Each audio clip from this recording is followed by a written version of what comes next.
Let us find out in the Busk method, if we are dealing with 3 lithologies and 2 litho-contacts, and the 2 litho-contacts are shown by red color. These 2 litho-contacts dip in the same direction. This litho-contact K1 has a gentler dip than the K2 contact. Consider the dip of K1 plane is theta 1, the dip of K2 plane is theta 2. Now, the poles of K1 and K2 have been drawn as small k1 and small k2 lines respectively. Suppose they intersect below the ground surface at point O. O is the center of curvature. If we want to know how much is this angle, how to proceed? Let us extend the K2 contact and also extend the K1 contact. Let them intersect. Where they intersect, I can draw a horizontal line. Since the dip of K1 is theta 1, with horizontal line this angle has to be theta 1, the dip of K2 is theta 2. So, with the horizontal line this angle has to be theta 2. Therefore, the angle between capital K1 and capital K2 has to be theta 2 minus theta 1. We took the initial case theta 2 is more than theta 1. Join AB by a straight line. Consider a simple case that the AB line is also horizontal. This may not be the case with all the Busk methods, but consider this is the case. Therefore, the AB line is parallel to small AB line. Therefore, this angle has to be equal to theta 1. The angle made by small k1 and the horizontal line A1 B1 is given by 90 degree minus theta 1. The angle made by small k2 with a horizontal line A double dash B double dash is 90 degree minus theta 2. As per my diagram, these two lines are parallel. This is 90 minus theta 2. So, this angle is also 90 degree minus theta 2, and this line is parallel to that line. Therefore, this angle is 90 minus theta 1. This angle has to be 90 degree minus theta 1. Therefore, if I subtract 90 minus theta 2 from this angle, I will get this desired angle, which is 90 degree minus theta 1 minus 90 degree minus theta 2 is equal to theta 2 minus theta 1. So, the angle between the two poles K1 and K2 is given by theta 2 minus theta 1. We have assumed that the AB line is horizontal. This may not be the case all the time. Only if the AB line is horizontal, this is the deduction. A request to the viewers, can you deduce the angle between small k1 and small k2 when the AB line is not horizontal? You can send me the deduction at this mail ID. My next question to the viewer is that from the AB horizontal line, how much is this distance d? The depth of point of curvature or the center of curvature, you have to express it as a function of theta 1, theta 2 and the distance AB. In first instance, you have to take AB line is horizontal and find out an expression of d as a function of theta 1, theta 2 and AB distance, and in the next instance you find out the depth of center of curvature d as a function of theta 1, theta 2 and AB when AB line is non-horizontal, such as this. This is the topography, that is A and this is B. In this case, AB line is not horizontal. What we found just now, that the angle between the pole is theta 2 minus theta 1 can be easily demonstrated using Stereonet also. Let us start with an equal area net or a Schmidt net. Consider that the lithological contacts between two rock types P and Q has north-south strike, 40-degree dip and dip direction east. Let us draw that contact. This is the 40-degree dip, dip direction east. The pole of this plane is given by this point. This contact, let us call it the capital K1 contact, and here is the pole small k1. Now, let us consider another lithological contact between rock type Q and R, call it the K2 contact with same strike, which is north south. The dip amount is 60-degree and the same dip direction. In the Busk method, the dip directions are considered the same, dip direction towards east. The K2 plane can be plotted now. This is the K2 plane where 60-degree is the dip and the dip direction is towards east. The pole of the capital K2 plane is here. Now, we can see the angle between K1 and K2 lines is 20 degrees, which is same as the difference in dip values 60 degrees minus 40 degrees. So, what was shown in terms of drawing is also demonstrated with Stereonet. This is a very obvious relation, but keeping in mind that many students are watching, I brought the Stereonet into picture. This is not that only the Busk method where the relationship is true. Take any two planes, capital K1 and capital K2, and suppose you draw their poles small k1 and small k2, then within the quadrilateral A, B, C, D, these two angles are 180 degree. Therefore, these two angles sum should be 180 degree. Angle ABC plus angle CDA has to be 180 degree. So, that the sum of the four angles here becomes 360 degrees. Therefore, the angle between the poles small k1 line and small k2 line is equal to 180 degrees minus the angle between K1 and K2 planes, which is this angle.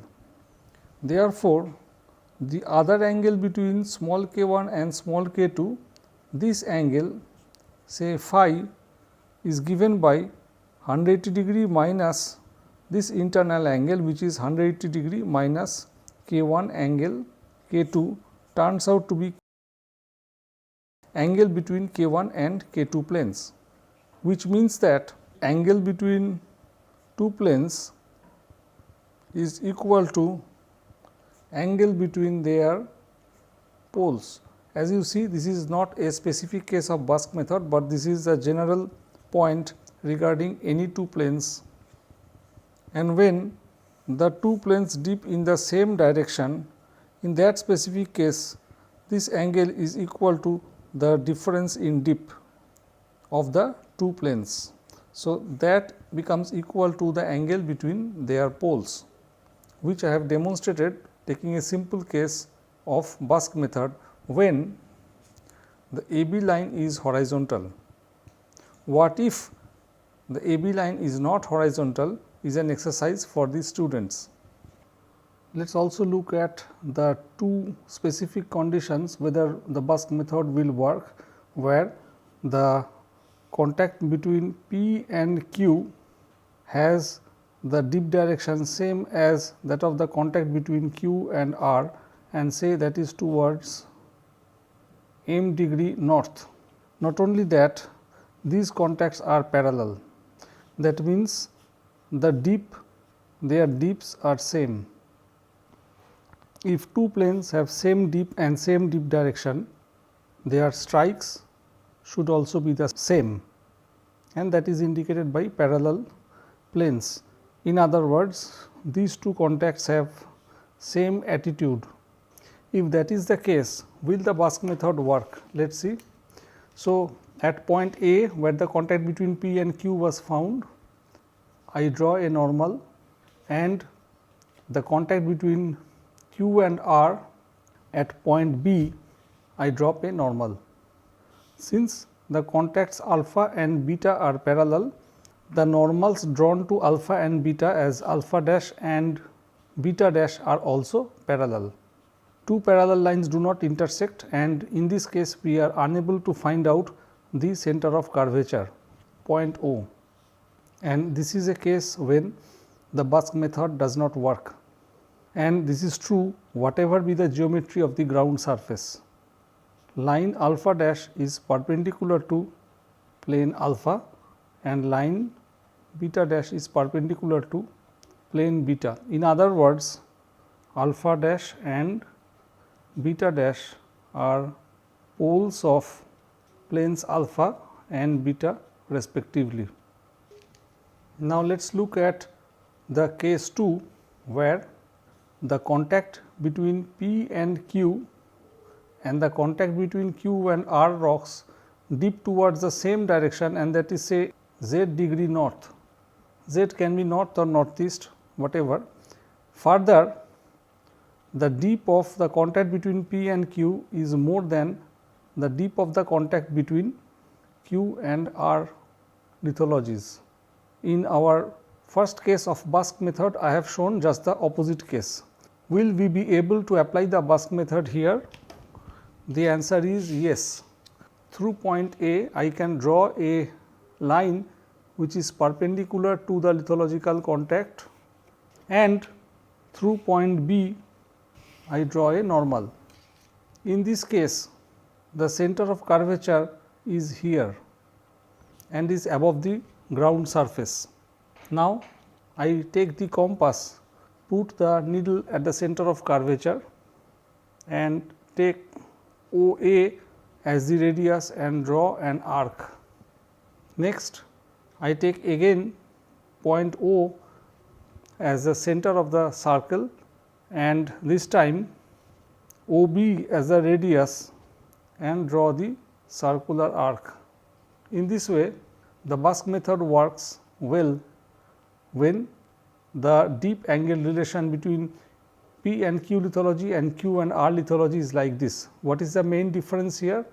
From the very first diagram, the point O, which is the center of curvature, lies above the ground, and if we had taken the opposite deep amount relationship, the point O lies below the ground surface.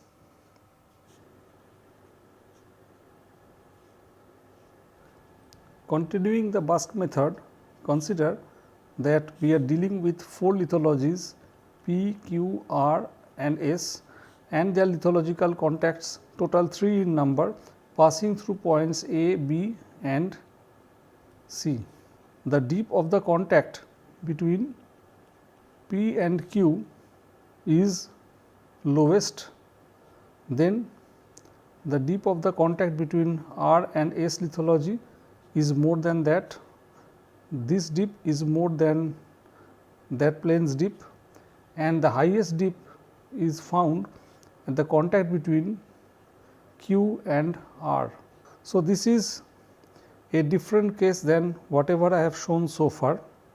This is a case when first from this point to that point the dip has increased, and then from this point to that point the dip has decreased. For this portion I have already demonstrated how to do the Busk method, and for this portion I have also demonstrated how to apply the Busk method, but when this is a combination, how to handle, I am going to demonstrate. Drop a normal at point A on the lithological contact between P and Q. Next, drop a normal at point B on the lithological contact between Q and R. Next, drop a normal between lithological contact R and S passing through point C. Thus, we have obtained the center of curvature O1 and the center of curvature O2. O1 lies below the ground surface, O2 lies above the ground surface. Taking O1 as the center, I can draw a circular arc with O1A as the radius, and the arc should not cross this line. Next, taking O1 as the center, I take O1B as the radius and draw a circular arc. Next, taking O2 as the center and O2C as the radius, I can draw a circular arc. Next, taking O2 as the center and O2B as the radius, I can draw a circular arc. The circular arc should not cross this line, so I can erase this portion. After this, I note that when I took O1 as the center and I have drawn this arc, it has intersected O1 O2 line at this point, and when I have taken O2 as the center and I have drawn this arc, it has intersected the O1 O2 line at this point. These 2 points will be useful now. Next, taking again O2 as the center and this much distance as the radius, I can draw a circular arc. Next, taking O1 as the center and this much as the radius, I can draw a circular arc, and in this way I have applied the Busk method. What has happened? If I call this line as alpha, O1 O2 is a line, and call this line as beta, then between alpha O1 line and O1 O2 line, one deep domain is defined and the circular arc has been made. I can now demonstrate that with blue pen. This is the circular arc, this is the circular arc, and this is the circular arc. But as you crossed the O1 O2 line, the fold geometry changes because you now enter another deep domain O1 O2 and O2 beta, they are another deep domain, and then there the circular arc, the limb within these 2 lines I am presenting with red pen. The blue circular arcs have center O1 and these red circular arcs have the center at O2. These curved lines altogether define the folded limb.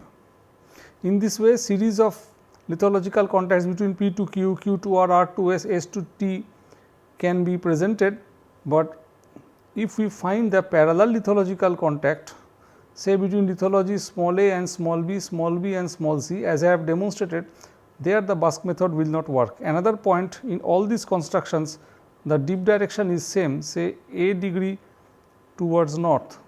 That means, the lithological contact between P and Q, between R and S and Q and R, all of them dip towards the same direction.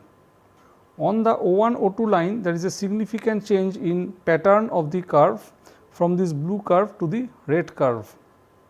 So, if one finds out the curvature of this curve overall at this point and at this point, a significant change is expected.